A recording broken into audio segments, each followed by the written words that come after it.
Hello and welcome to a very special episode of Hollie's Hotspurs under the name All or Nothing. And in this little mini-series, I'll be talking about the Amazon documentary that is All or Nothing Tottenham Hotspur. Before we carry on, yes, I know it's called All or Nothing, but it was a nothing season, but we're still all intrigued to see what happens and goes on behind the scenes at Tottenham Hotspur. If you're new to the channel, please remember to hit a like on this video, comment what you think of the Amazon documentary so far, and hit that subscribe button. So today I'm going to be talking about the first 3 episodes, as the next 3 come out this Saturday. Let's kick off with episode number 1. Episode number 1 pretty much sets the scene and plans out what kind of happened between the whole Poch transition into Jose Mourinho. But before it all begins, let's just talk about the Levy propaganda. This happened straight away. We all kind of knew this was going to happen because we knew Daniel Levy wasn't going to post something out which shined him in a really bad light. So it starts off with Levy asking about the more seats at the Tottenham Stadium,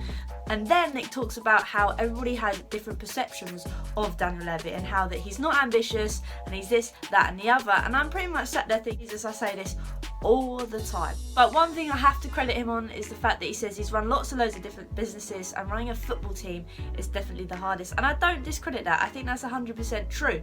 I just think with the money he's made, he could probably run it a little bit better in terms of the football actually on the pitch, rather than talking about the massive stadium, which is highlighted a lot in this programme. And to be honest, why wouldn't it? Because it's probably one of our best assets, because it isn't the football at the moment. And for me, I kind of think it shows that the club is all about money. Whether they're really trying to go for that outlook on things, I don't really know, but I think it was just highlighted a lot saying that the Spurs stadium isn't used just for football. But then that's how it is. As we move away from the whole stadium and the money making machine, we move on to the big business that was Pochettino and him leaving Tottenham Hotspur. We see a few games go down. Obviously, the 7-2 Bayern Munich game is heavily influenced in this first episode. I mean, they really took the piss when they showed all 7 goals. Like, that's the one thing. So if I recommend, if you haven't seen it yet, you skip past that bit, you fast forward it straight away because you're not really missing much. One interesting quote, we don't really see a lot of Pochettino in this episode. We don't really see him feature at all, but we also know that Poch wasn't very happy about starring in this Amazon documentary anyway. But the one big quote we hear from him that we see in his office, which I must reiterate is the only scene we ever see in his office, is when he says, "The house falls down, everyone sees it, but you have to anticipate it falling down." And I think that kind of reiterates everything that was going on at Tottenham. He tries to then sit there and denies it's about Tottenham Hotspur, but we all kind of know that it is, because after that everything kind of just goes a bit downhill for Poch and the team. Saying that though, we don't really see a lot of the interchange between Levy and Poch. I don't think we would have done anyway, and I think the documentary kind of highlights that pretty well. I think it's just be respectful to Poch. And then all of a sudden, like it happened for us, the documentary shows the Sky News outlet of Pochettino being sacked, and then of Jose Mourinho coming in. And it's quite nice to see all the players reacting to the fact that Jose is now their new manager. They don't really know how to take it, and that's kind of how I was, and I think how lots of people were when they found out the news that Pochettino had been sacked and Jose Mourinho was coming in. Like I say, it happened all of a sudden. I think you could kind of see that on the faces of all the players, especially Harry Winks, when he said, "All that we're seeing at the moment on Sky is Jose Mourinho, this, that and that." And it kind of shows the big deal that Jose Mourinho is. I think the thing that really miffed me was the fact that at one stage, I think this was just after Jose came in and was looking around ready to sign his contract, there's a table meeting of, I can only assume, Jose's agents and helpers of Levy sat round looking at his 45-page contract, and then one of the guys turns to Levy and said, "You did well to keep that a secret." Now that makes me wonder whether this was all done behind the scenes and under the nose of Pochettino, even when he was in there, because even when Jan Vertonghen asks Harry Kane, did Poch know anything about it?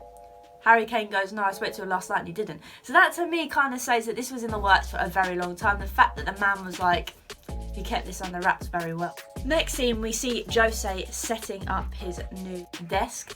I mean, you can see all the signed pictures he's got, all the little trophies, all his little knickknacks. He gets them out later on, and at this time, he is sat there listening to the Sky coverage of him being announced for Tottenham Hotspur. Then this happens. Take a look at this scene. I don't think I've ever seen such a strong response to a manager being sacked. It's incredible. Personally, I'm surprised they got rid of him, but I'm more surprised by Jose coming in. Is that really the football that Tottenham want to play?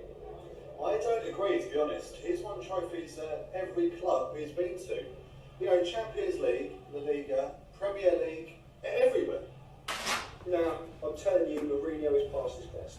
Look what happened at United. Fuck off. There's a lot of these funny moments throughout the whole of the documentary, and to be honest, I like it. It's a breath of fresh air.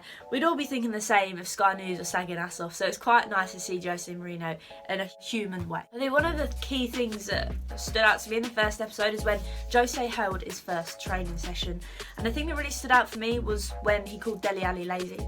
And I've been saying this for a while, Dele Alli lacks motivation, I feel, and the fact that Jose says he's a bad trainer kind of highlights this point. Hopefully Jose coming in can change this around, but the fact he's highlighted it already and have a laugh and a joke with Dele kind of shows that they're working on the same page to hopefully improve that. Biggest part of the episode was probably near the end when Jose is having a one-to-one with Harry Kane in his office. He's basically saying that I'm a big deal, Harry, and I think you're a big deal too, and that there's loads of players out there like Ronaldo and Messi, but they all think that those players come from other countries and not in England. So for me, what I got from that is Jose's going to try and make Harry Kane explode, as he said, into one of these big stars that can compete with Ronaldo and Messi, which I think was quite nice. And you can see the hunger and the desire that both Kane and Jose want to win trophies, which I think is quite nice. It's a breath of fresh air to see. And the fact that we all sat there and you could actually see Harry Kane buying into this Jose ideal, and it was great to see.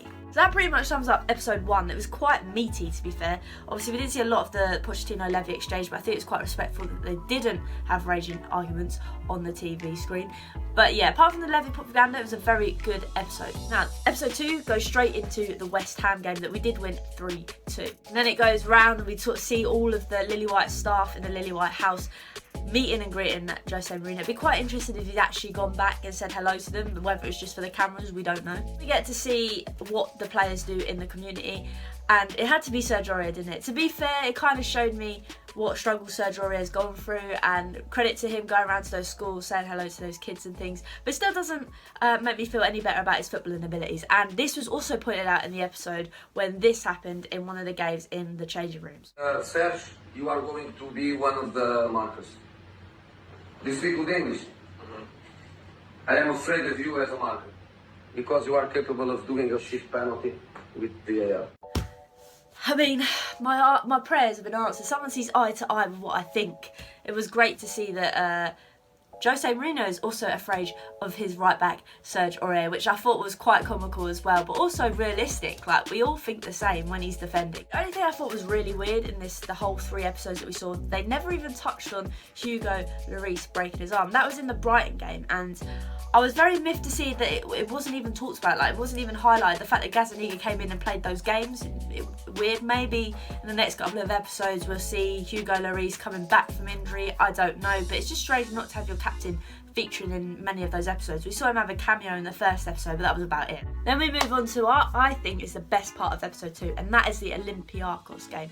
Obviously, we were losing 2-0 at half time. Jose Mourinho goes into the changing room and tells them to calm. It's all about this confidence thing again. He bangs on about confidence, and to be fair, it's the mentality again. And we've said this all along. But the fact that Jose goes in there and says you need to be more confident. Nothing out there can knock your confidence. And then we go on to win 4-2. So I think that was a pretty sick changing room half-time talk. We also see towards the end of episode 2 this one-to-one with Dele, and I've already touched on it in training, but he has a one-to-one with Dele and basically says I need to find out what motivates you, because there's a difference between a good player and having top potential, and then there's a difference between a player that is got top potential and then becomes a top player, which I thought really hit home. And you could kind of see maybe Dele was trying to take it in. I don't know whether he really was, because he was sat there with his arms crossed like, yeah, all right, carry on, keep going.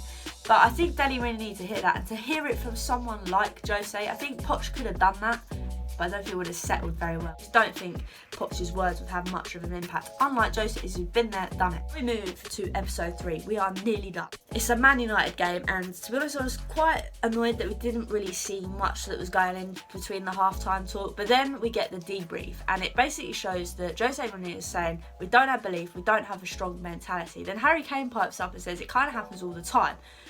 For Harry to speak out in front of Jose and Jose listen, I think was a big thing to show that they're actually going to work together, 2 top stars trying to battle on to win trophies. And in that speech as well, we hear the words, "You need to be bad guys on the pitch." No nice guys, bad guys. Now, there was one player that took this very seriously, and that was Heung-min Son, who we then see in the Chelsea game towards the end of this episode. It do a full circle and him get red carded against Rudiger. Now, I don't know whether that was good television or whether it was actually that's just the way it played out. I thought that was quite cool to see it do a whole big circle, for Son to actually take Jose's words quite literally. We see a big part in this section about the Eriksen saga. We don't really see a lot of it, more than the fact that Levy doesn't have a clue what's going on because his agents won't talk to him.